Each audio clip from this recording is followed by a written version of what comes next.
Another year, another Steam Next Fest, and another batch of indies to pack into that wishlist, such as Garde. And I think a good elevator pitch for this game is it's kind of like Sifu, but more accessible. You play as a Spanish, totally not Zoro swordswoman as she goes from room to room, hall to hall, cutting down the guardsmen of a tyrannical ruler with a challenging third-person combat system that rewards good timing and careful use of the environment while being set in a more whimsical story than the likes of Sifu.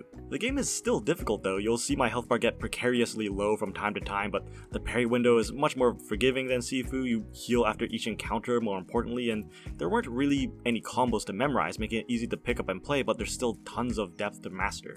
That mastery and where the game really shines comes from its more interactive environment. You can knock enemies into water and weapon racks for easy kills, kick a barrel to stun them, break their guard or just separate the pack a little bit, slide across the table to get distance and add some flair while you're at it, or just drop a bucket on an enemy's head in order to blind them. Analyzing and using the environment is the key to victory, with the game even telling you to try tackling things in different ways if you die. But it also makes it feel like you're in an action movie and not just a set piece, but like you're actually choreographing a fight scene in an action movie where the hero is like outnumbered and has to rely on their creativity and wit as much as their sword skills. So if Sifu felt like too much for you, but you want something similar but with the difficulty tuned back just a little bit, try Garde. Next up, Shadow Gambit, my personal favorite. It feels like a game made for a very specific type of person, and that person is me. A real-time stealth tactics game set in a fantastical pirate world, all about an undead pirate crew seeking cursed treasure. You issue orders to your crew from a top-down view of the map in real time and use a variety of abilities to sneak your way past enemies. Each party member has a really cool, unique skill set, some of which are definitely more focused on offense, like your main character's ability to teleport to an enemy and kill them outright, but a lot of them also have a lot of value in utility. For example, that teleport can also pull you up to ledges you wouldn't otherwise have access to, so long as there's a hapless victim waiting there for you. One of the most valuable abilities I got was one that allowed me to grow a bush. That's it, that's all it did.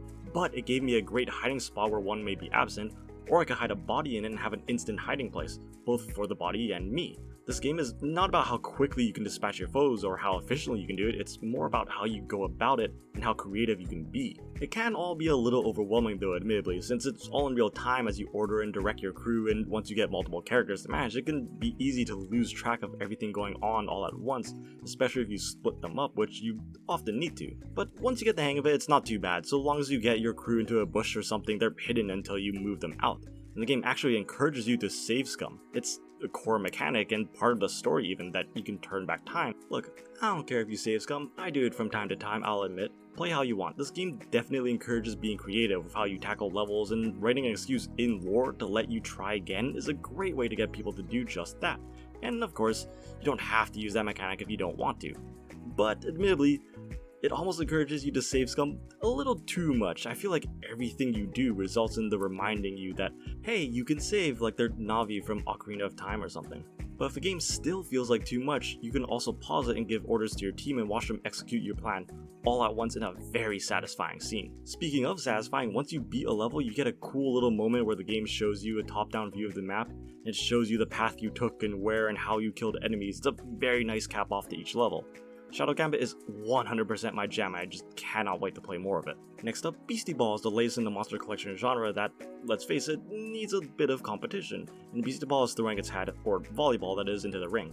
Beastie Ball very much wears its inspirations on its sleeve as you play as a kid from totally not Palatown who is trained by a man named Red.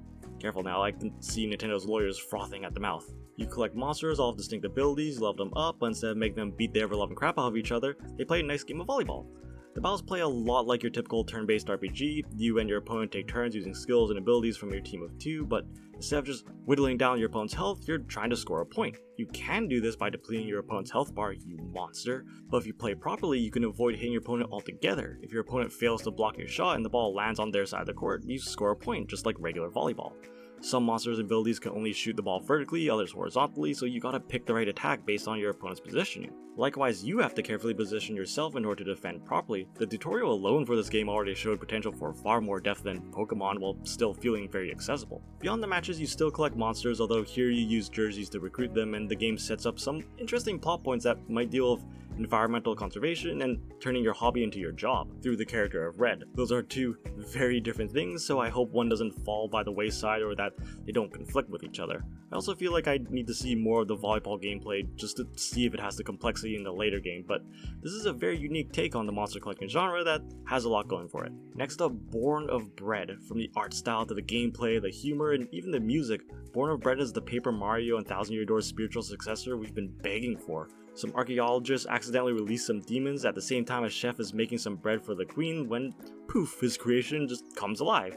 He takes you in as his kid and you end up wrapped up in an adventure to fight the ancient evil and save your father. It's filled with quirky characters like the short-tempered demon child constantly being egged on by his own followers, or the chef who, I love how at one point he's just like, "Here's a razor-sharp sickle, my 10-minute-old child. Here's how you use it to beat the crap out of small woodland creatures." It's bursting with that kind of humor and personality of the Paper Mario games that also just apes that series' combat system.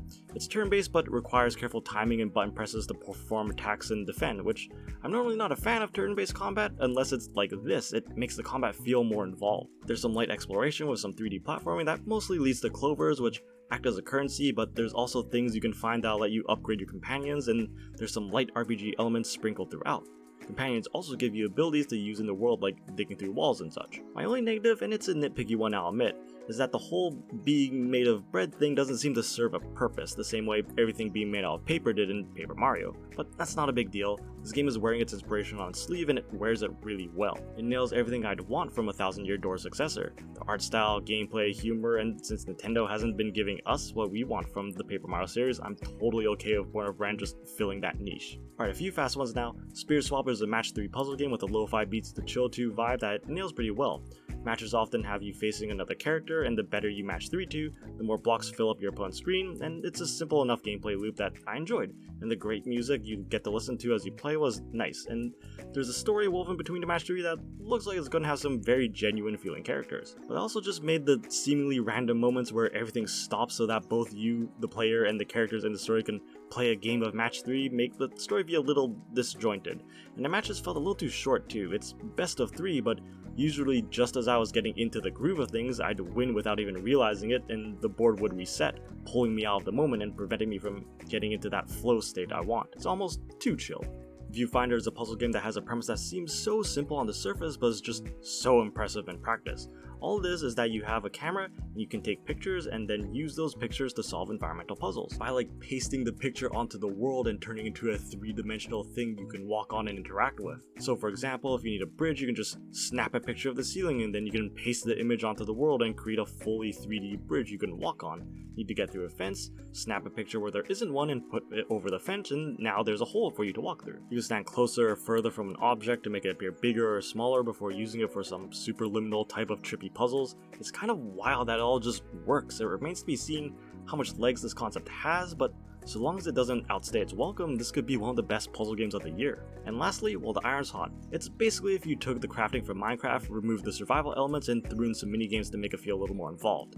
You go around, gather materials, and craft helmets, pots, etc. for the townspeople while making sure you got enough money in the bank to keep a roof over your head, and that's it. It was fun trying to remember the recipes, and the minigames were enjoyable. I can see this being a lot of people's next cozy game to just chill out with. So that's all the demos that stood out for me. There were a ton of great indies I tried and promptly added to my wishlist, and I'm sure there are plenty more that I missed, but that's all for now. If you made it to the end of this, thank you and have a good one.